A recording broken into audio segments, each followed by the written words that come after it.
राधा स्वामी जी। वाणी वाणी अज्ञात अनामी सतनाम सतपुरुष की। आज की सत्संग वीडियो का विषय है जीते जी मरने के बाद क्या होता है।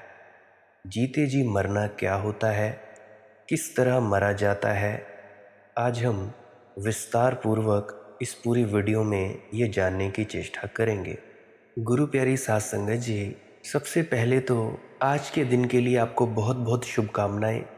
पर मैं एक बात ज़रूर कहना चाहूँगा संत कबीरदास जी की वाणी से कि कबीर सदा दिवाली संत की 12 मास बसंत, प्रेम रंग जिन पर चढ़े उनके रंग अनंत। कबीर सदा दिवाली संत की 8 पहर आनंद, अकलमता कोय उपजा गिने इंद्र को रंग। बस इतना ही कहना चाहूँगा कि हमारे लिए तो हर दिन बहुत ही शुभ है। कोई ऐसा दिन नहीं है जो हमारे लिए नया ना हो। फिर भी आपको बहुत बहुत शुभकामनाएं देना चाहता हूँ। और चलिए अब सत्संग को आरंभ करते हैं। एक मित्र ने सवाल पूछा है, उपनिषद के सूत्र में से लिखा है कि ना पश्यो मृत्युम पश्यति न रोगम नोत दुखताम सर्वः पश्यः पश्यति सर्वमापनोति सर्वश इति। अर्थात ज्ञानी न मृत्यु को देखता है, न रोग को और न दुख को। वह सबको आत्मा रूप देखता है और सब कुछ प्राप्त कर लेता है। भाई, आप तो गवाह हैं। क्या सच ही बुद्ध पुरुष को मृत्यु, रोग और दुख में भी आत्मरूप ही दिखाई पड़ता है? कृपया इस सूत्र पर हमें दिशा बोध देने की कृपा करें। देखो भाई, संबोधि का अर्थ है जीते जी मरने का अर्थ है अहंकार का मिट जाना, मैं भाव की समाप्ति, अस्मिता का अंत। और जहाँ मैं नहीं है वहाँ सवाल नहीं उठता मृत्यु का। मैं की ही मृत्यु होती है, अहंकार ही मरता है। क्योंकि अहंकार ऐसे है जैसे ताशों से बनाया हुआ घर। जरा सा हवा का झोंका आया और गिरा। झूठा है, अब गिरा तब गिरा, गिरकर ही रहेगा।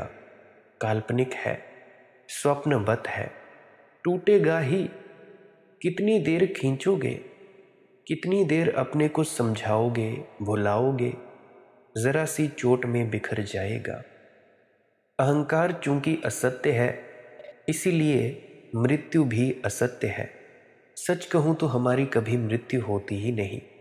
ये जो जीते जी मरने का कंसेप्ट है, ये पूरे शरीर में से चेतना को इकट्ठा करके तीसरी आंख के पीछे लाने का कंसेप्ट है। और अगर मैं नहीं हूँ तो कौन मरेगा, कैसे मरेगा? मरने के लिए होना भी तो ज़रूरी है। इसीलिए बुद्ध ने समाधि की परम दशा को निर्वाण कहा है। निर्वाण शब्द का अर्थ बड़ा प्यारा है, अनूठा भी, अकल्पनीय भी। निर्वाण का अर्थ है दिए का बुझ जाना।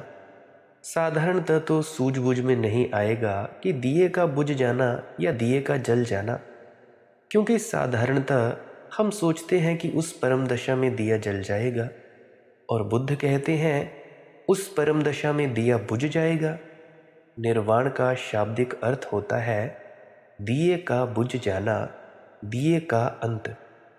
यह दिए से अर्थ है तुम्हारे अहंकार की टिमटिमाती लौ और धुआं। तेल चूक जाएगा, दिया बुझ जाएगा। अब तुम सब जैसे ही ध्यान में बैठते होगे, भजन सिमरन के लिए बैठते होगे, तो तुम्हें डर लगता होगा मौत का। ये मौत का डर नहीं है, ये तुम्हारे मन का डर है। तुम्हारा मन मरने से डर रहा है, तुम्हारे अंदर मैं रूपी अहंकार मरने से डर रहा है। दिए का अर्थ तुम्हारे अहंकार की टिमटिमाती लौ और धुआं। तेल चुक जाएगा, दिया बुझ जाएगा। जब दिया बुझने लगता है तब तुम्हें डर लगता है जीते जी मरने से। जब तक तेल है तब तक जलता रहेगा, जब तक बाकी है तब तक धोखा बना रहेगा। मगर क्षण भंगुर है, क्योंकि तेल चुकता ही उसकी सीमा है, और बाती जलेगी उसकी भी सीमा है। और बाती और तेल पर जो निर्भर है वह कितने देर टिकने वाला है। जो क्षण भंगुर पर निर्भर है वह स्वयं भी क्षण भंगुर ही होगा ना। इसीलिए बुद्ध कहते हैं दिए का बुझ जाना। लेकिन ये एक हिस्सा है, ये पहला पहलू है, ये यात्रा का आधा अंग है। जिस दिन तुम्हारे मैं का दिया बुझ जाता है तो ऐसा नहीं कि अंधकार हो जाता है, उल्टी ही घटना घटती है। उस घटना समझने के लिए रविंद्रनाथ ठाकुर के जीवन में उल्लिखित यह संस्मरण उपयोगी होगा। वे अक्सर ही पद्मा नदी पर अपने बजरे में रहने चले जाते थे। छोटा सा बजरा था और पद्मा की शांत ऐसी किसी शांत स्थली पर वे बजरे को टिका रखते थे। उनका श्रेष्ठतम काव्य है उस बजरे पर ही पैदा हुआ है। एक रात ऐसा हुआ, पूर्णिमा की रात थी, आकाश पूरे चांद की रोशनी से भरा था, पृथ्वी भी जगमगाती थी, पत्ते पत्ते पर रौनक थी, पद्मा की लहर लहर पर चांदी थी और वे अपने बजरे के छोटे से झोंपड़े में द्वार दरवाजे बंद किए एक मिट्टी का दिया जलाए हुए पश्चिम के एक बहुत बड़े विचारक जो थे सौंदर्य शास्त्री क्रोशे की किताब पढ़ रहे थे सौंदर्य के ऊपर कि सौंदर्य क्या है। सौंदर्य झर रहा था बाहर, वरस रहा था, कण कण पर नाच रहा था, आकाश में था, पृथ्वी में था, झील में था, वृक्षों में था। दूर कोई कोयल कूकती थी अमराई में, लेकिन वे इस सब से बेखबर अपनी किताब में आंखें गड़ाए, क्योंकि दिए की रोशनी बहुत ज़्यादा न थी और रविंद्रनाथ बूढ़े भी हो गए थे। आंखों को बहुत सूझता भी न था। किसी तरह पढ़ने की कोशिश कर रहे थे क्रोशे को, और क्रोशे विचार कर रहा था कि सौंदर्य क्या है। जैसे कि सौंदर्य पर विचार किया जा सकता है। सौंदर्य अनुभूति है। विचार क्या खाक करोगे? विचार करके तो तुम सौंदर्य को पाओगे नहीं। जितना विश्लेषण करोगे उतना ही खो जाएगा। जितना मुट्ठी बांधोगे उतना ही पाओगे हाथ खाली है। विश्लेषण करके किसने कब सौंदर्य जाना है? प्रश्न उठाया तुमने कि सौंदर्य क्या है, कि समझ लेना कि तुम्हें सौंदर्य का कभी पता न चलेगा। सौंदर्य जिया जाता है, अनुभव किया जाता है।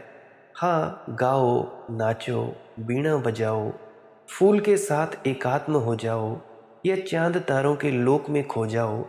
इस विस्मृति में शायद थोड़ी बूंदाबांदी हो जाए, थोड़े भीग जाओ, आर्द्र हो जाओ। शायद तुम्हारे भीतर सौंदर्य की थोड़ी सी झलक, थोड़ी सी पुलक उठे। शायद तुम्हारे रोंों में थोड़ा सा कंपन हो, हलन चलन हो। शायद तुम्हारा हृदय बजे निनादित हो। कोई झरना शायद भीतर फूटे, मगर विचार से नहीं, निर्विचार से, मन से नहीं, मौन से। तो क्रोशे की किताब पढ़ते पढ़ते आधी रात हो गई। सौंदर्य क्या है ये तो कुछ समझ आया नहीं रविंद्रनाथ जैसे व्यक्ति को। जैसे कि सौंदर्य की बहुत सी अनुभूतियां थी, उसे भी समझ न आया। वरन उल्टी बात हुई, जितना क्रोशे को पढ़ा उतना ही जो पहले भी समझ में आता था कि सौंदर्य क्या है वह भी अस्त व्यस्त हो गया। उस पर भी संदेह उठ खड़े हुए।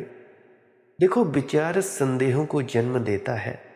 निर्विचार अनुभूति को समाधि में समाधान है। विचार में तो समस्याएं ही समस्याएं हैं। थक कर आंखें भी थक गई हैं। उन्होंने दिए को फूंक कर बुझा दिया और किताब बंद कर दी। और तब उन्होंने अपनी डायरी में लिखा है थोड़े से शब्द, लेकिन अति महत्वपूर्ण, हीरे जवाहरातों से भी तोलो तो बजनी। लिखा है कि जैसे ही मैंने दिया बुझाया और किताब बंद की, मैं चकित हो गया। क्षण भर को भरोसा न आया, आभाक रह गया, ठिठक गया। रंध्र रंध्र से, दरवाजे की सेंध से, खिड़की की सेंध से चांद का प्रकाश भीतर चला आया। चांद भीतर नाचने लगा। ये मेरा छोटा सा दिया, इसकी टिमटिमाती ये धुंधली सी रोशनी, ये धुएं से भरी रोशनी जो बहुत रोशनी न थी, ये पीली सी रुग्ण बीमार ज्वरग्रस्त रोशनी चांद की, उज्जवल चांद की अपूर्व छटा को बाहर अटकाए हुए थी, भीतर न आने देती थी। इधर दिया बुझा, उधर चांद भीतर आया। दिए का बुझना आधा हिस्सा और चांद का भीतर आ जाना दूसरा हिस्सा। फिर उन्होंने द्वार खोल दिए। जब रंध्र रंध्र से इतना आ रहा है तो द्वार खोल दिए, खिड़कियां खोल दी। क्षण में जैसे क्रांति हो गई, एक जादू। वे बाहर निकल आए। जब भीतर इतना है तो बाहर कितना ना होगा। और बाहर अपूर्व छटा थी। ऐसी सुंदर रात, ऐसी प्यारी रात, ऐसे सन्नाटे से भरी रात। दूर कोयल की कुहू कुहू और पद्मा की लहरों पर तैरती हुई चांद की चांदी। मन ठहर गया, मन को गति न रही, जैसे समाधि लग गई। कितना समय बीता कुछ याद ही न रहा, जैसे समय मिट गया, जैसे घड़ी ठहर गई। और तब उन्होंने लिखा है कि जो मैं शास्त्र में खोजने रहा था वह बाहर बरस रहा था। मैं शास्त्र में अटका था सो उसे नहीं देख पा रहा था जो मौजूद था। मैं शब्दों में उलझा था और सत्य द्वार पर दस्तक दे रहा था, लेकिन फुर्सत कहाँ थी। मैं होश में कहाँ था। मैं तो ऊहापोह में पड़ा था। उस धीमी सी दस्तक को सुने तो कौन सुने, उस चांद की गुफ्तगू को सुने तो कौन सुने। वह चांद तो पुकार रहा था, निमंत्रण दे रहा था कि खोलो द्वार, खोलो खिड़कियां, कि मैं आया हूं अतिथि की तरह, लो मुझे भीतर। मगर भीतर तो हजार हजार विचार दौड़ रहे थे। उस शोरगुल में कहाँ कोयल, उस शोरगुल में कहाँ चांद, कहाँ नदी। और फिर वह दिए की टिमटिमाती पीली सी ज्वरग्रस्त रोशनी अटकाई थी चांद को। दिया बुझा, दिया निर्वाण को उपलब्ध हुआ और चांद भीतर चला गया। और चांद भीतर आया तो रविंद्रनाथ बाहर आ गए। ठीक बुद्ध ने इसी अर्थों में निर्वाण कहा है। अहंकार का टिमटिमाता दिया बुझ जाए तो ये सारा आकाश तुम्हारा है, ये सारे चांद तारे तुम्हारे हैं। तुम नहीं हो तो सब तुम्हारा है। इस विरोधाभास को ठीक से समझ लेना, क्योंकि इसमें ही सारे धर्म का राज, सारे अनुभूतियों का निचोड़ है।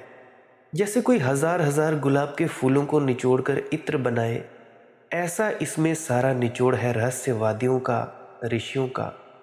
ये सूत्र बड़ा गहरा है, बहुत गहरा है। अहंकार मिट जाए, तुम ना रहो तो सब तुम्हारा है। तुम ना रहे तो कुछ पराया ना रहा। यह मैं ही है जो तू को खड़ा कर देता है। यह मैं ही है जो विवादित कर देता है, तोड़ मरोड़ देता है चीज़ों को। यह मैं ही है जो तू को खड़ा कर देता है। यह मैं ही है जो विभाजित कर देता है। यह मैं का विभाजन गिर गया, ये रेखा हट गई तो आंगन मिटकर आकाश हो जाता है। आंगन के चारों तरफ तुमने जो दीवार खींच रखी है उसे गिराओ तो तुम्हारा आंगन आकाश है।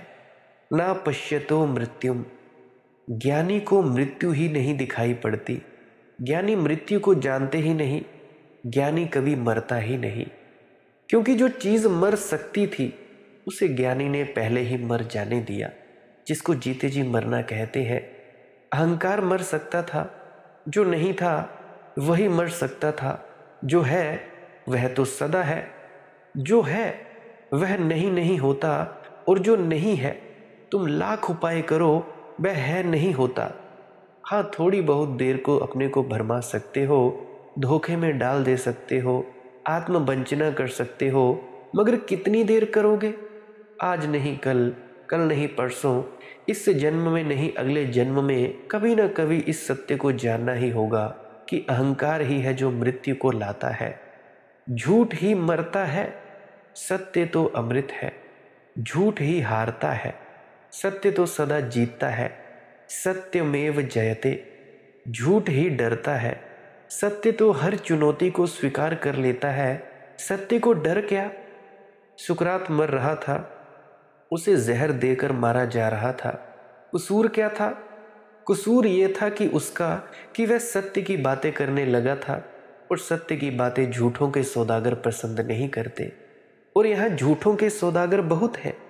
मंदिर, मस्जिद, गुरुद्वारे, गिरजे झूठों के सौदागरों से भरे पड़े हैं, मगर उनकी झूठें पुरानी है। इतनी पुरानी है कि उनकी बड़ी साख हो गई है। यहाँ तो पुराने का बड़ा मूल्य है। जितना सड़ा गला हो उतना मूल्यवान समझा जाता है। जितना मुर्दा हो, अस्थि पंजर रह गया हो, उतना ही बहुमूल्य। और सुकरात सत्य की बातें करने लगा। पंडित, पुरोहित, राजनेता सभी खिन्न हो उठे। सुकरात को सजा दी गई जहर से मार डालने की। सुकरात के एक शिष्य क्रेटो ने उसके मरने से पहले पूछा। ये वार्तालाप अनूठा है, ध्यान से सुनो। क्रेटो ने पूछा, आप हमें ये तो बता दें कि मरने के बाद हम आपका अंतिम संस्कार कैसे करें। इस संबंध में आपने कभी कोई संकेत नहीं दिया। आप चाहेंगे कि हम आपको गड़ाएं, जलाएं या नदी में बहाएं? पारसियों की तरह आपकी देह को पशु पक्षियों के लिए खाने को छोड़ दें, कि पूर्वी लोगों की तरह अग्नि संस्कार करें, या पश्चिम की प्रचलित धारा के अनुसार आपको मिट्टी में दबाएं, या कुछ जातियों के रिवाज के अनुसार आपको सागर में विसर्जित कर दे? हम क्या करें? सुकरात हंसने लगा और उसने कहा, पागलों, वे सोचते हैं कि मुझे मार रहे हैं और तुम सोचते हो कि तुम मुझे गड़ाओगे, कि तुम मुझे जलाओगे। दुश्मन सोचता है मुझे मार रहा है और दोस्त विचार कर रहे हैं कि मर जाने के बाद गड़ाना है कि जलाना है, मगर तुम दोनों का भरोसा मौत में है। तुम दोनों मौत को मानते हो और मैं मौत को नहीं मानता हूँ। मुझे मौत दिखाई नहीं पड़ती। और क्रेटो, मैं तुझसे कहता हूँ कि मुझे मारने वाले और मुझे गड़ाने वाले, तुम दोनों के बाद भी मैं जिंदा रहूंगा। तुम्हारी याद ही सिर्फ इसीलिए की जाएगी कि किसी तरह तुम एक जिंदा आदमी से संबंधित थे। और बात सच है, क्रेटो को किसने याद रखा होता? ये नाम सिर्फ इसीलिए याद है, आज से कोई 3000 साल बाद इस नाम को मैं तुम्हारे सामने उल्लिखित कर रहा हूँ, सिर्फ इस कारण कि क्रेटो सुकरात से संयुक्त हो गया था। तो क्रेटो का नाम तक 3000 साल जी गया। जब तक सुकरात का जिएगा, क्रेटो का भी जिएगा। और सुकरात ने यह कहा था उससे कि तुम सब मरोगे, कि फिर भी मैं रहूंगा, क्योंकि जो मेरे भीतर मर सकता था कभी का मर चुका है। इसीलिए तो मृत्यु को मैं इतना आनंद से अंगीकार कर रहा हूँ। अदालत ने पूछा भी था, अदालत को दया भी आई थी। न्यायाधीश थोड़ा अपराध भी अनुभव किया होगा, क्योंकि सुकरात जैसे प्यारे आदमी को जहर देकर मार डाला अन्याय तो था। मगर न्यायाधीश भी क्या करे? जूरियों का बड़ा वर्ग मारने के पक्ष में था, एथेंस मारने के पक्ष में था, धनपति, राजनेता, धर्मगुरु सब मारने के पक्ष में थे, और न्यायाधीश उनके विपरीत नहीं जा सकता था। जाता तो उसकी खुद की मौत होती, वह खुद मुश्किल में पड़ता। फिर भी उसने बचने का उपाय किया था। उसने सुकरात से कहा था, तुम अगर एथेंस का नगर छोड़कर चले जाओ और फिर वचन दो कि कभी एथेंस नहीं आओगे, तो बड़ी दुनिया है, तुम्हें जहाँ रहना हो रहो, मैं तुम्हें मरने की सजा से बचा सकता हूँ। सुकरात ने कहा, क्या तुम सोचते हो तुम मुझे मरने से बचा सकोगे? आज नहीं मरूंगा, कल नहीं मरूंगा तो परसों मरूंगा, एथेंस में नहीं मरूंगा तो कहीं और मरूंगा। जब मरना ही है तो क्या आपाधापी, फिर क्यों छोड़कर एथेंस जाऊं? एथेंस छोड़कर जाने का मतलब तो ये होगा कि मैं अभी भी भरोसा करता था अपने अहंकार में। जितनी देर बचा लो, क्या फर्क पड़ता है? मौत निश्चित है, कब आएगी कुछ भेद नहीं पड़ता। तुम चिंता ना करो और तुम अपराध भाव अनुभव ना करो। तुम सजा दो, मैं कहीं जाने वाला नहीं हूँ। मरने के बाद भी कहीं जाने वाला नहीं हूँ। मरने के बाद भी यहीं रहूँगा। यही रमण महर्षि ने कहा था। मरते समय एक शिष्य ने पूछा कि क्या आपसे पूछूं कि मरने के बाद आप कहाँ होंगे? रमण ने कहा, यहीं होऊंगा, और कहाँ होऊंगा? मरने के पहले यहाँ हूँ, जन्म के पहले यहाँ था, मरने के बाद भी यहीं हो जाऊंगा। जाना कहाँ है, आना कहाँ है? इसको कहते हैं आवागमन से छुटकारा। इस बोध का नाम है आवागमन से छुटकारा, कि ना कुछ मरता है ना कुछ जन्मता है। तुम्हारा जो वास्तविक स्वरूप है वह शाश्वत है, नित्य है, समय अतीत है, सदा से है और सदा रहेगा, और जैसा है वैसा ही रहेगा। हाँ, तुमने कुछ झूठे घरगुले रेत के अपने आसपास बना लिए होंगे, तो वे जरूर गिरेंगे, वे ही मरते हैं। न्यायाधीश में फिर भी चेष्टा की कि ठीक, तुम्हें एथेंस में रहना है तो एथेंस में रहो, लेकिन इतना वचन दे दो कि अब तुम सत्य की जो बातें करते रहो वो ना करोगे, तो भी मैं तुम्हें छोड़ दे सकता हूँ, क्योंकि लोगों को तुमसे एतराज़ नहीं है, तुम्हारी बातों से एतराज़ है। अगर तुम भरोसा दिला दो तो हमें तुम्हारे भरोसे पर भरोसा है। हम मान सकते हैं कि तुम कहोगे तो अपने वचन को पूरा करोगे। तुम वचनबद्ध व्यक्ति हो, तुम्हारे दुश्मन भी ये मानते हैं। तुम इतना कह दो कि अब तुम जिन बातों को सत्य कहते हो उनको नहीं कहोगे। तुम चुप रहो तुम शिक्षण देना बंद कर दो। सुकरात ने कहा, फिर जीने का क्या सार? मैं तो जी ही इसलिए रहा हूं। मेरा काम तो पूरा हो चुका। मेरा काम तो कभी का पूरा हो चुका। जिस दिन मैंने जान लिया अपने को, उसी दिन काम पूरा हो चुका। अब मैं तो इसीलिए जी रहा हूं कि कुछ और लोगों को जगा सकूं। मैं तो जाग गया। जो लोग अभी भी सोए हैं और सपनों में खोए हैं, उनको झकझोर सकूं और जगा सकूं। और मैं मानता हूं कि किसी की नींद तुम तोड़ोगे तो वह नाराज होता है। वह प्यारा सपना देख रहा हो सकता है, सुंदर सपना देख रहा हो, और तुम उसे झकझोर के जगा देते हो। पीड़ा होती है। वह नहीं चाहता जागना। इसीलिए मैं कुछ इतराज भी नहीं करता हूं लोगों पर कि क्यों मुझे मार डालना चाहते हैं। वे ठीक है, मगर मैं अपने काम को बंद नहीं करूंगा। सत्य तो मेरा जीवन है। मैं बोलूंगा तो सत्य, चुप रहूंगा तो सत्य, उठूंगा तो सत्य, बैठूंगा तो सत्य। ये वचन मैं नहीं दे सकता हूं। अगर सत्य ही बोलना बंद करना है तो जहर पी लेने में हर्ज क्या है? तो न्यायाधीश ने दोनों विकल्प दिए थे, दोनों सुकरात ने छोड़ दिए। छोड़ सका सुकरात ये विकल्प इसीलिए कि भीतर अमृत को जान लिया है। जिसने अहंकार छोड़ा उसने अमृत को जाना। ये सूत्र ठीक कहता है, ना पश्यतो मृत्युम। ज्ञानी को मृत्यु है ही नहीं, दिखाई ही नहीं पड़ती, अनुभव में ही नहीं आती। मरते क्षण में भी ज्ञानी को मृत्यु नहीं दिखाई पड़ती। उसे तो स्वयं का शाश्वत जीवन ही दिखाई पड़ता रहता है। क्योंकि बहुत से सत्संगी जो अंदर जा चुके हैं, सचखंड अवस्था में जा चुके हैं, उन्हें तो बड़ी खुशी होती है मौत की। उसे तो भीतर का चैतन्य ही दिखाई पड़ सकता है। उसे तो भीतर का चैतन्य ही दिखाई पड़ता है। देखता है कि देह जा रही है, अब देह मेरी कब थी। देखता है कि मन जा रहा है, लेकिन मन मेरा था कब। देखता है कि सांसें बंद हुई जा रही हैं, लेकिन सांसों में मैं था कब। देखता है जल्दी ही यह घर उजड़ जाएगा, अब मैं घर था ही नहीं। मैं तो मेहमान था, अतिथि था, और घर तो घर भी ना था, सराय थी। बहुत अद्भुत सूफी फकीर हुआ इब्राहिम। वह सम्राट था बलख और बुखारे का। एक रात अपने बिस्तर पर सोया था, और जैसे ही सम्राटों की रात होती है, उसकी भी रात होती थी, करवट बदलने वाली रात। सो नहीं पा रहा था, परेशान हो रहा था, करवट बदल रहा था।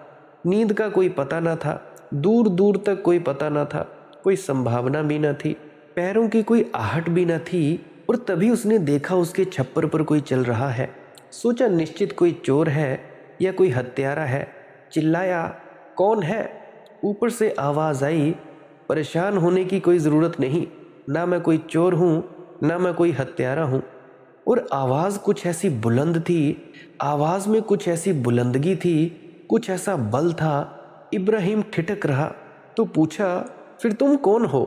तो आवाज़ आई कि मेरा ऊँट खो गया है, मैं उसे खोज रहा हूँ। इब्राहिम ने कहा, तू पागल है? ऊँट कहीं छप्परों पर खोजे जाते हैं? और वह आदमी खिलखिलाकर हंसा। उसने कहा, हाँ मैं पागल हूँ और तू समझदार है। तू आनंद खोज रहा है सिंहासनों पर, तो क्या कसूर है मेरा अगर मैं ऊँट खोजूं छप्परों पर? नींद तक मिल नहीं रही है तुझे और आनंद की तलाश कर रहा है। पागल मैं हूं या तू है?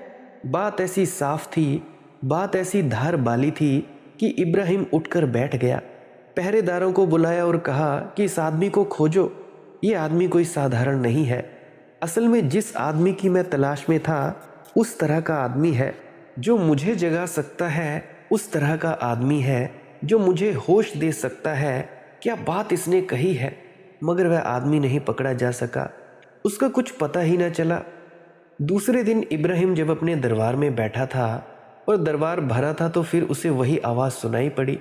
इस बार दरवाजे पर द्वारपाल के साथ वही आदमी विवाद कर रहा था। विवाद का वही ढंग था जो रात इब्राहिम के साथ था। वही बुलंदगी, वही बल, वही कटार की धार।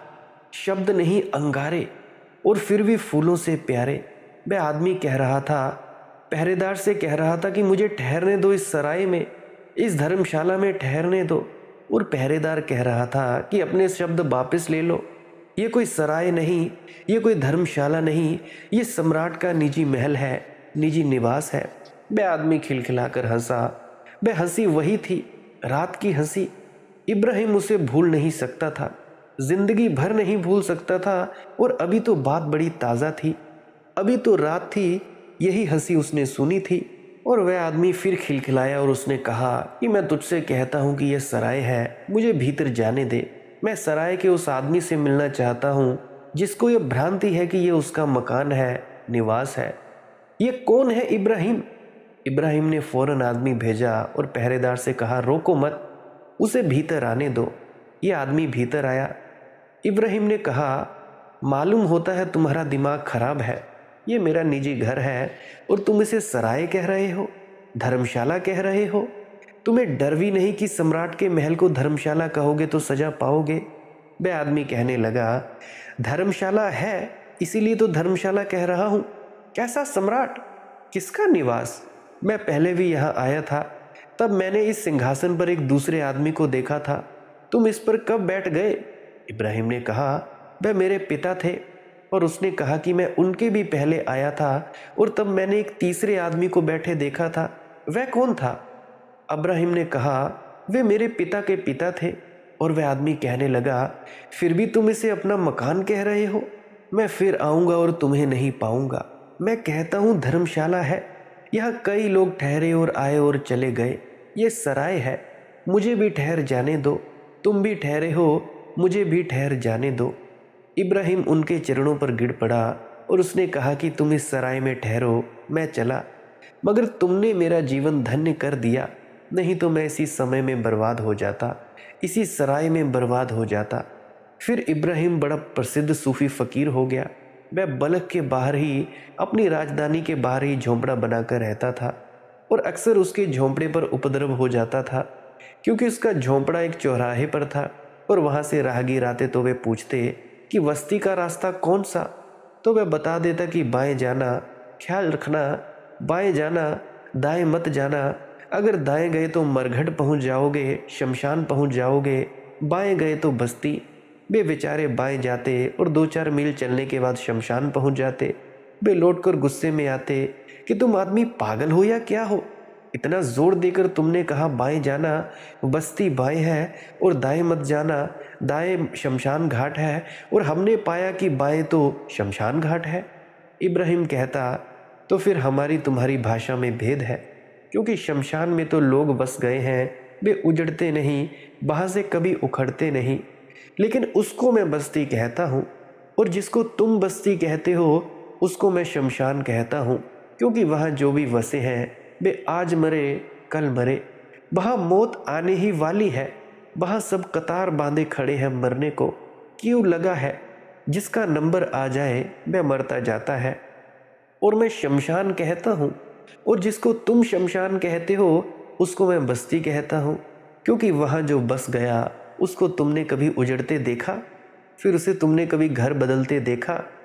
उसी तरह से ये शरीर एक सराय है, ये मन एक सराय है। जिसने ऐसा जान लिया, जिसने ध्यान में ऐसा अनुभव कर लिया, जिसकी यह प्रतीति गहरी हो गई कि मैं शरीर नहीं हूँ, मैं मन नहीं हूँ, उसकी फिर कोई मृत्यु नहीं है। जो शरीर और मन के पार चला जाता है उसकी कोई मृत्यु नहीं है, वह रोज़ जीते जी मरता है। मैं गवाह हूँ।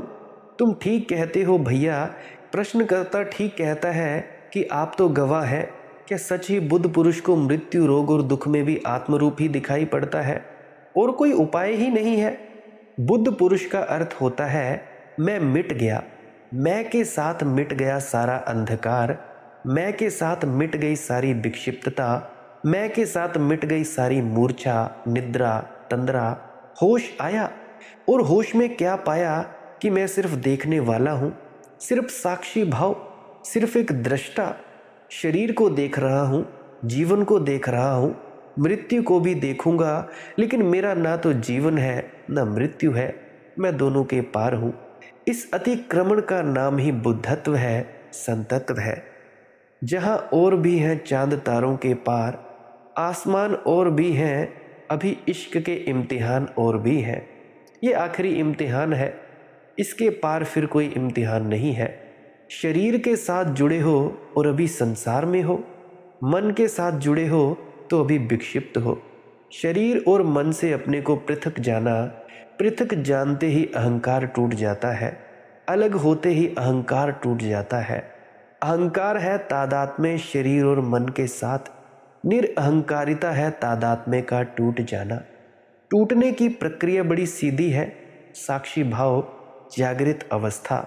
सिर्फ देखो ये कैसे उपलब्ध होती है, ध्यान में उतरने से। अगर तुम सब ध्यान नहीं कर सकते, भजन नहीं कर सकते, तो तुम सिर्फ देखो। बीमारी आए तो बीमारी देखो, और स्वस्थ आए तो स्वस्थ देखो। जब भूख लगे तो भूख देखो, और जब पेट भर जाए तो तृप्ति देखो। जब प्यास लगे तो प्यास देखो, और अब कंठ प्यास से मुक्त हो जाए तो अब मुक्ति को देखो। मगर तुम दोनों हालत में देखने वाले हो। न तुम प्यास हो, न तुम प्यास की तृप्ति हो, न तुम भूख हो, न तुम भोजन के बाद हुई तृप्ति हो। तुम हर पल में, हर हाल में सिर्फ साक्षी हो। क्रोध आए तो क्रोध को देखो, और करुणा आए तो करुणा को देखो। काम वासना उठे तो काम वासना को देखो, और ब्रह्मचर्य जगे तो ब्रह्मचर्य को देखो। ब्रह्मचारी मत हो जाना, कामी ब्रह्मचारी हो जाते हैं। मतलब एक तादाद में छूटा, दूसरा पकड़ा।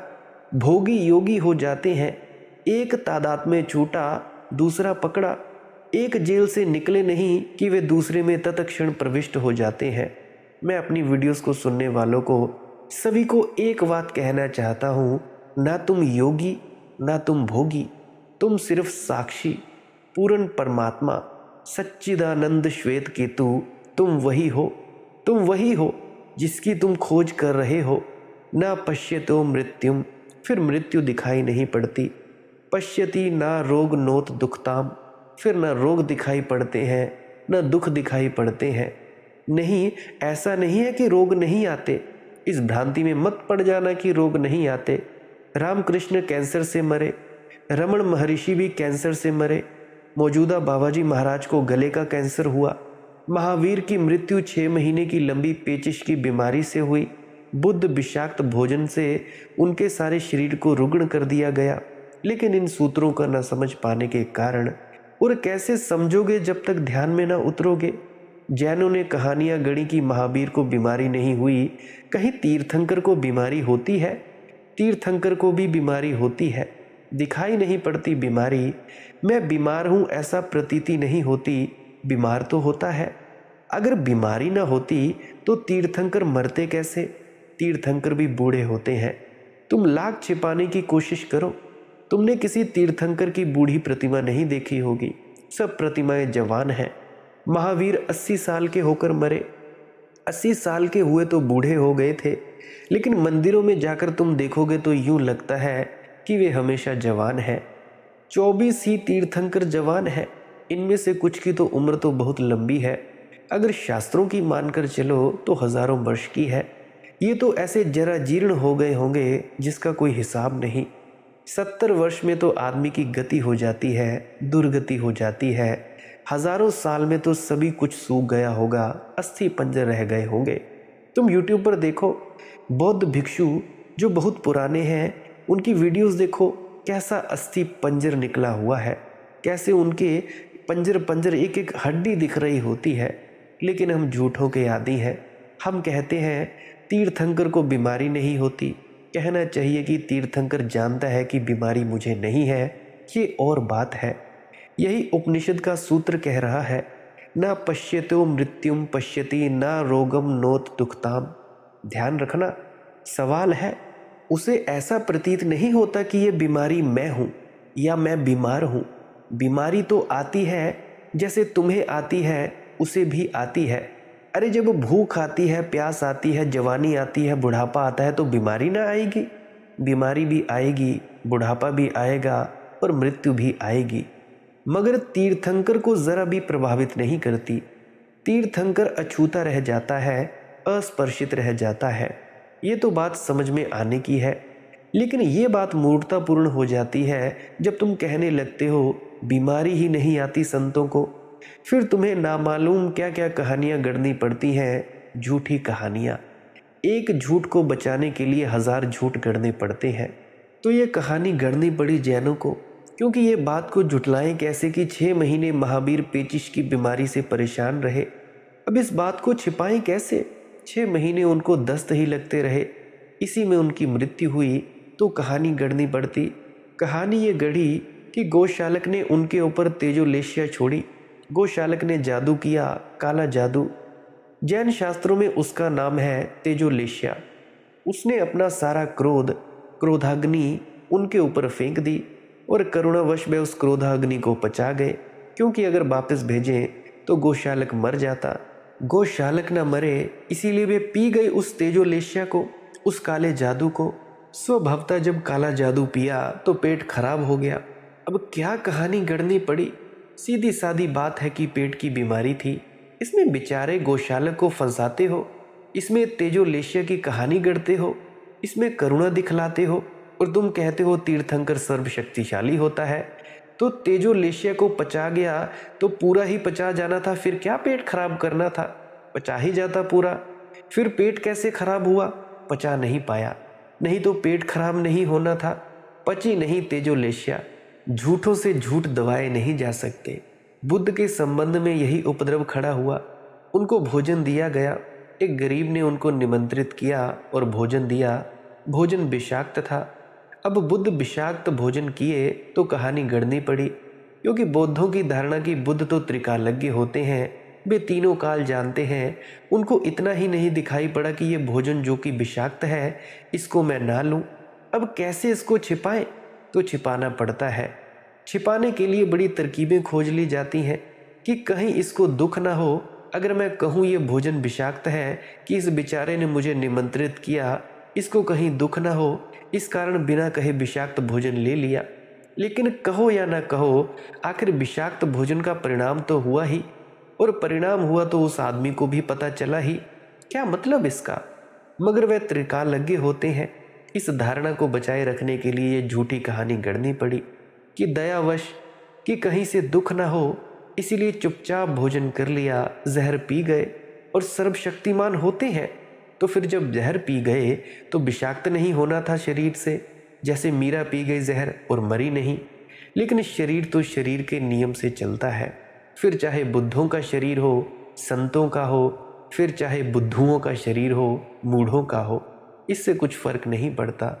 शरीर के अपने नियम है, शरीर का अपना गणित है। शरीर प्रकृति का हिस्सा है और प्रकृति कोई अपवाद नहीं करती। तो जो परिणाम होता है वह हुआ। मृत्यु उससे फलित हुई।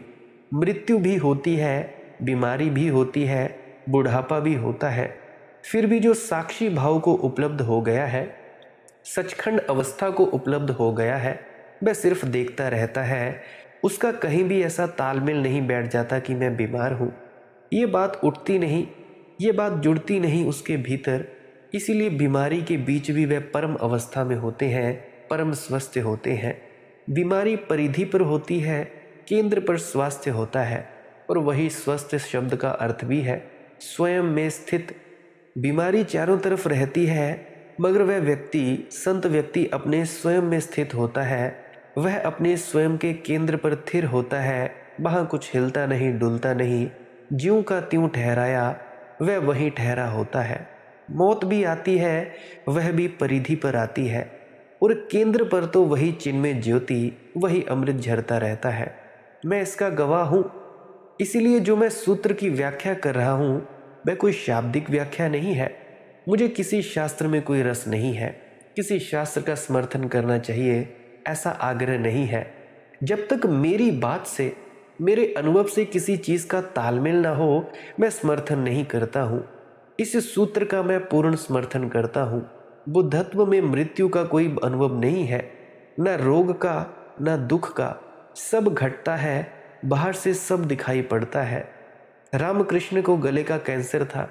आखिरी दिनों में कुछ सप्ताह तक तो भोजन भी नहीं ले सकते थे। पानी भी पीना अंतिम दिनों में बंद हो गया था। गला बिल्कुल अवरुद्ध हो गया था। गला क्या था, घाव हो गया था सिर्फ। उसमें से पानी पीना भी महापीड़ादायी था, और बिना पानी पीने के जीना भी महापीड़ादायी था। विवेकानंद ने रामकृष्ण से कहा कि अगर आप एक बार भी माँ काली को कह दें तो सब अभी ठीक हो जाए। आप कह क्यों नहीं देते? आप क्यों व्यर्थ का दुख झेल रहे हैं? और रामकृष्ण मुस्कुराते, क्योंकि बाहर से तो यही दिखाई पड़ रहा है कि महा दुख है, मगर विवेकानंद को भीतर का कुछ भी पता नहीं। रामकृष्ण को भीतर कोई दुख नहीं है। दुख विवेकानंद और रामकृष्ण के बीच में है। विवेकानंद तो बाहर है दुख के, रामकृष्ण भी बाहर है। रामकृष्ण भीतर की तरफ बाहर है और विवेकानंद बाहर की तरफ है। दोनों को दुख दिखाई पड़ रहा है, दोनों साक्षी हैं, दोनों देखने वाले हैं। मगर विवेकानंद को स्वभावतः अनुभव होता है कि इतनी पीड़ा है, पानी भी नहीं पी सकते, गर्मी के दिन है, प्यास से लोग मरे जा रहे हैं और इनको एक घूंट भी पानी पिलाना मुश्किल है। यह कैसा महाकष्ट, ऐसे परमहंस को ये कैसा महाकष्ट। बहुत से सत्संगियों को आपने देखा होगा जो बड़ी चढ़ाई कर चुके होते हैं अंतर में, मरने के पहले उनको बहुत ही ज़्यादा महाकष्ट होता है, बहुत ही ज़्यादा। तो इसीलिए विवेकानंद केवल इतनी खबर देते हैं कि अभी उनको साक्षी का अनुभव नहीं हुआ, उनको परमात्मा का अनुभव नहीं हुआ। उनका प्रश्न एक साधारण व्यक्ति का प्रश्न है जिसको साक्षी का कोई अनुभव नहीं हुआ। ये किसी बुद्ध पुरुष का प्रश्न नहीं है, हो नहीं सकता, क्योंकि अगर विवेकानंद को साक्षी का अनुभव हुआ होता, परमात्मा का अनुभव हुआ होता, तो ये बात उठती ही नहीं। लेकिन जब रोज़ रोज़ विवेकानंद कहने लगे तो रामकृष्ण सीधे साधे आदमी थे, चोट भी करते थे तो बहुत परोक्ष करते थे, सीधी नहीं करते थे। उन्होंने कहा, ठीक है, तू इतना परेशान हो रहा है तो आज मैं आंख बंद करके काली से कहे देता हूँ। आंख बंद की और फिर आंख खोलकर कहा कि मैंने कहा, मगर काली ने क्या कहा मालूम? अब ये सिर्फ विवेकानंद को समझाने के लिए है, क्योंकि कहा काली और क्या कहना काली से। साक्षी को जो उपलब्ध हो गया है उसके लिए काली इत्यादि सब खेल हैं, बच्चों के खेल हैं, खिलौने हैं। ये सब खिलौने हैं। चाहे तुम हनुमान के मंदिर में पूजा करो और चाहे गणेश जी की मूर्ति बनाकर पूजा करो और चाहे काली की मूर्ति बनाओ, ये सब खिलौने हैं, नासमझों के लिए है और नासमझों के ही द्वारा निर्मित हो रहे हैं और नासमझ इनके पीछे बड़ा शोरगुल मचाए फिरते हैं। ये कुछ ज्ञानियों की बातें नहीं है। पर रामकृष्ण तो उस भाषा में बोले जो विवेकानंद की समझ में आ जाए। कहा कि मैंने कहा, तू नहीं माना तो मैंने कहा काली से, और तुझे पता है काली ने मुझे बहुत डांटा। विवेकानंद ने कहा, डांटा? कहा कि हाँ, बहुत डांटा और कहा कि ज्ञानी होकर ऐसी अज्ञानपूर्ण बातें करता है। और काली एकदम नाराज हो गई और कहने लगी कि चुप, कभी दोबारा इस तरह की बात मत करना। अगर एक कंठ से जल जाना बंद हो गया तो इतने सारे कंठ उपलब्ध है, ये भी तो तेरे ही कंठ है, इनसे ही जल पी। इस कंठ से तो बहुत काम ले लिया, अब तक इसी पर अटका रहेगा। सारे कंठ तेरे हैं, ये विवेकानंद का ही कंठ है, ये भी तेरा है। जब प्यास लगे इसी कंठ से पी लिए। तो रामकृष्ण ने विवेकानंद से कहा, जब मुझे प्यास लगे तू पानी पी लिया कर, अब तो सब कंठ मेरे हैं। काली ने देख क्या कहा, मुझे बहुत डांटा, इस तरह की बातें अब दोबारा मत कहना। तेरी बात मानकर मैंने कहा और झंझट में मैं पड़ा। मैं जानता हूँ कि ये पूरी की पूरी रामकृष्ण की बात सिर्फ विवेकानंद को समझा रहे हैं। ना तो काली ने उन्होंने कहा, ना तो उनकी काली से बात हुई, ना कह सकते हैं, ना कहने की कोई बात है, ना कहने की कोई ज़रूरत है, क्योंकि कोई काली है ही नहीं। ये सिर्फ ऐसा है जैसे हम छोटे बच्चों को किताब जब पढ़ाना शुरू करते हैं तो कहते हैं आ आम का, ग गणेश का, और अब थोड़ी बात बदल गई है, अब कहते हैं ग गधे का, क्योंकि राज्य जो है हमारा वह सेकुलर है, वह धर्मनिरपेक्ष है। इसमें गणेश को लाओ तो धर्म आ जाए। तो ग गधे का, गधा बिल्कुल ही निरपेक्ष प्राणी है, ना हिंदू, ना मुसलमान, ना ईसाई, ना जैन। गधा तो बिल्कुल ही पार जा चुका, परमहंस बैरागी। उसको कुछ लेना देना नहीं मंदिरों से, ना मस्जिद से कुछ लेना देना है। कभी देखो तो मस्जिद के सामने बैठा है, कभी देखो तो मंदिर के सामने बैठा है, उसको सब बराबर। तुम उस पर कुरान लाद लो तो इनकार नहीं, और गीता लाद लो तो इनकार नहीं। उसको तो ढोना है, वह ढो देगा। वह ज़रा चिंता नहीं करता कि तुमने किसको उसके ऊपर लाद दिया है। तो अब बच्चों को पढ़ाया जाता है ग गधे का, आ आम का, ताकि बच्चे को आ और ग समझ में आने शुरू हो जाए। लेकिन अगर जिंदगी भर जब भी ग पढ़ो पहले कहो ग गधे का और फिर ग पढ़ो, तब तो पढ़ना ही मुश्किल हो जाएगा। एक शब्द को पढ़ने में कितनी देर लग जाए, उसमें ग आ जाए तो गधे का और आ जाए तो आम का, और तब आम और गधे में इतने खो जाओगे। और ब बंदर का और हा हाथी का, पूरा जंगल ही खड़ा हो जाएगा। वह जो शब्द था उसको तो पता नहीं चलेगा, ये जंगली जानवर में ही खो जाओगे। वह ग गधे का पहली कक्षा में ठीक, फिर गधे को भूल जाना है, ग को याद रखना है। फिर ग किसी का नहीं, ना गधे का ना गणेश का, सिर्फ ग ग है। जिस दिन तुम्हारा ग गधे से और गणेश से मुक्त हो जाता है, उस दिन तुम समझना कि तुम सीख गए ग। जब तक वह ग गधे और गणेश से बंधा रहे तब तक तुमने सीखा नहीं, और अगर हमेशा के लिए बंध जाए तो तुम पागल हो। काली है और हनुमान है, ये सब पाठ पढ़ाने के लिए तो ठीक है, मगर लोग इन्हीं के सामने बैठे हैं। कुछ लोग जो जिंदगी भर हनुमान चालीसा ही पढ़ रहे हैं, इनकी जिंदगी व्यर्थ गई, निरर्थक गई। जीवन की सार्थकता साक्षी भाव में है, जागृत अवस्था में है। रामकृष्ण ने वही कहा कि मुझे कोई पीड़ा नहीं हो रही है, तू पी लेना पानी, काम चल जाएगा।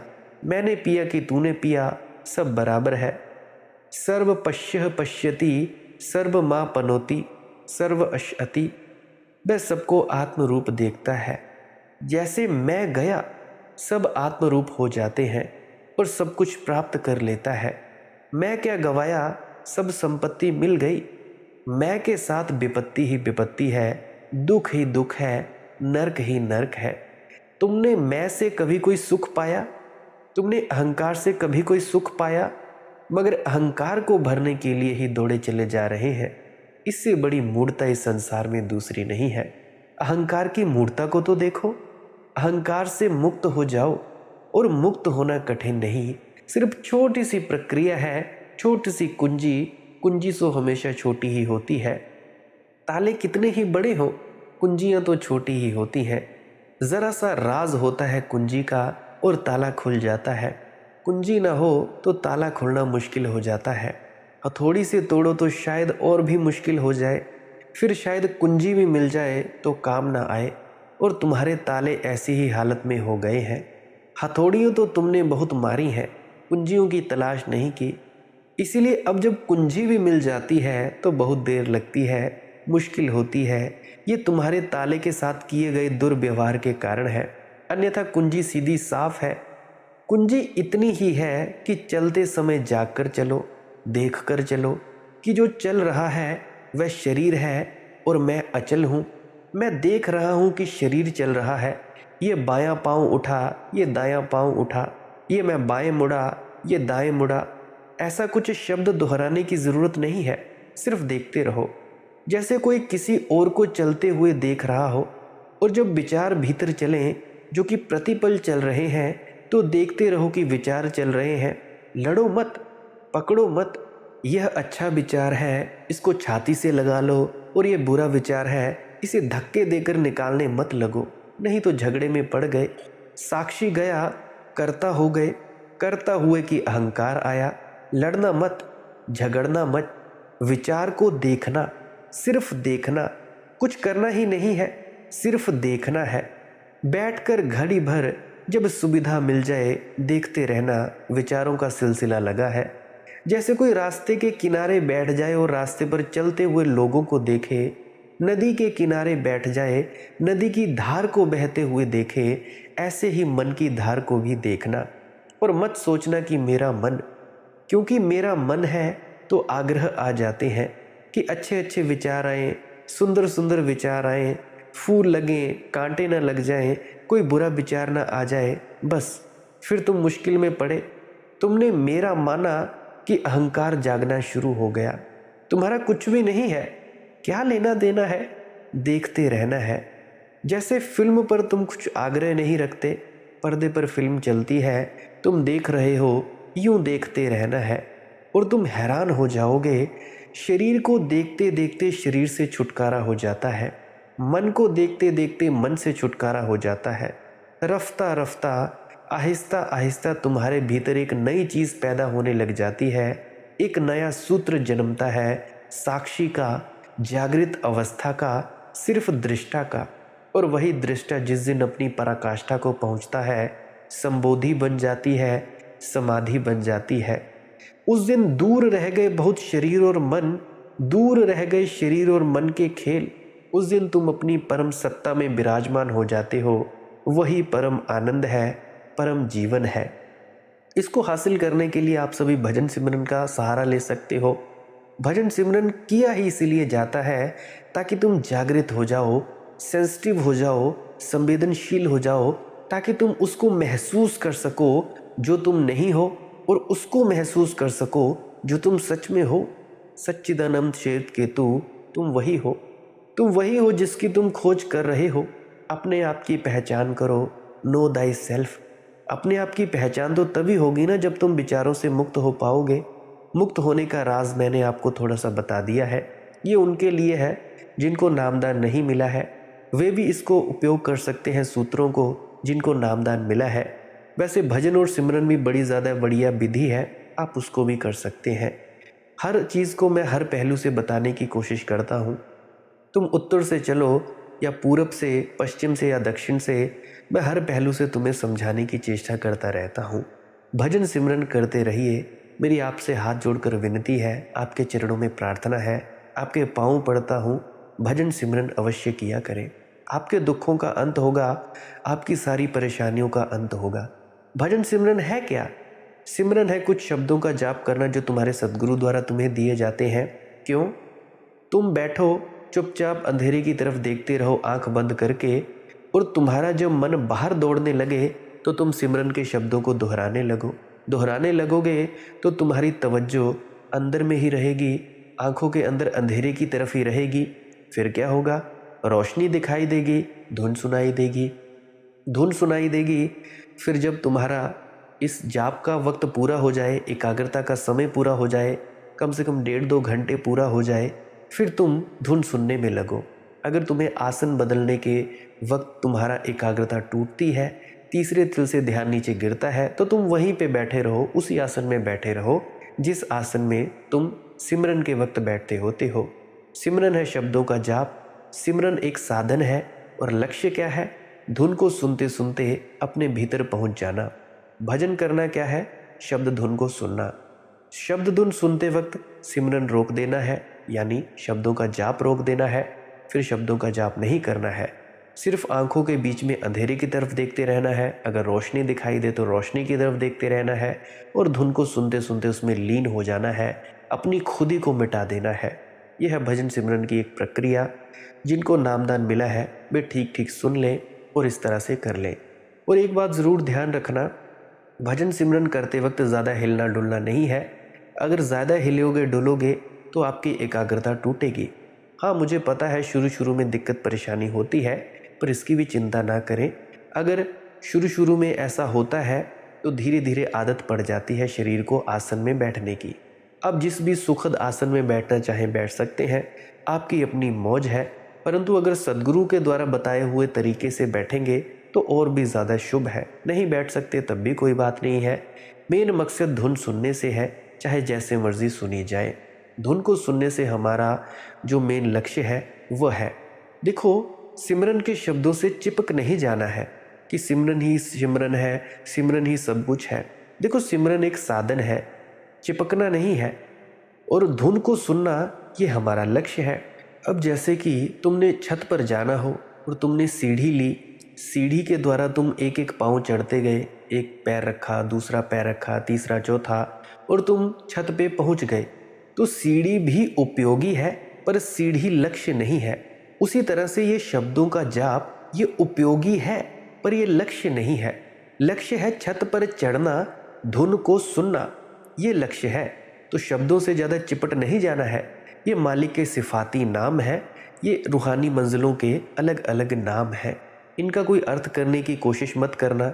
ये सद्गुरु द्वारा सिद्ध किए हुए मंत्र हैं जिसके द्वारा आपका जो मन है वो बाहर भटकता नहीं है, अंदर में ही रहता है, और तुम्हारी सोई हुई ऊर्जा जगती है, शक्ति जगती है। कोई भी नकारात्मकता लगती है, अंदर डर लगता है, तो सिमरन चालू कर देना है। अगर अंदर सांप लौटते हो, सपनों में सांप दिखाई देते हो, उसी वक्त सिमरन के शब्दों का जाप करना शुरू कर दें, सब भाग जाएंगे। सब इतनी पावर है इन शब्दों में। परंतु याद रखना, ये साधन है, ये उपयोगी है, पर ये साध्य नहीं है, ये लक्ष्य नहीं है। इनका उपयोग करो जैसे तुम साइकिल का उपयोग करते हो। अब तुम साइकिल का उपयोग करते हो, गाड़ियों का और भी बहुत सारी न जाने किन किन चीज़ों का उपयोग करते हो, तब तुम उनको लक्ष्य तो नहीं मान लेते। बस में बैठते हो, बस का इस्तेमाल करते हो कहीं पहुंचने के लिए, गाड़ी का इस्तेमाल करते हो कहीं पहुंचने के लिए। तो गाड़ी तो लक्ष्य नहीं है। अब मान लो तुमने चंडीगढ़ से हिमाचल आना हो, किस में आओगे? कुछ ना कुछ साधन से तो आओगे। गाड़ी हो गई, बस हो गई, एक्टिवा हो गई, बाइक हो गई, किसी न किसी से आओगे।